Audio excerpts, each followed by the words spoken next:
જય શ્રી કૃષ્ણ.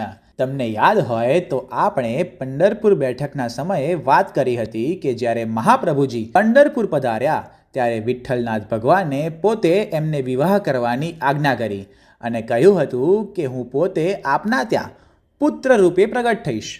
મહાપ્રભુજીના વિવાહ બાદ માતા અક્કાજીની ગોદમાં દ્વિતીય પુત્ર રૂપે વિઠ્ઠલેશ પ્રભુનું અવતરણ થયું અને આપ શ્રીએ ભક્તિ માર્ગના રાગ, ભોગ, શૃંગાર અને ઉત્સવને ચાલ ચાંદ લગાવ્યા. 252 વૈષ્ણવો સેવક બન્યા. આપની ગૌ સેવાને જોતા અકબરે આપને ગોસાઈજીનું બિરુદ આપ્યું. બિરબલ, તાનસેન, રાણી દુર્ગાવતી અને અલી ખાન પઠાન આપને ગુરુ માનતા હતા. એકવાર શ્રીજી બાવાએ રામદાસ, કુંભનદાસ સૌને જલેબી સિદ્ધ કરવાની આજ્ઞા કરી અને કહ્યું, આજે કાકાના પ્રાગટ્ય દિવસ નિમિત્તે જલેબી આરગવાનું મન થાય છે. તેથી માક્ષર વદ નોમનું બીજું નામ જલેબી નોમ પડ્યું. આ દિવસે વૈષ્ણવો સ્વહાથે જલેબી સિદ્ધ કરીને ઠાકોરજીને ધરાવે છે.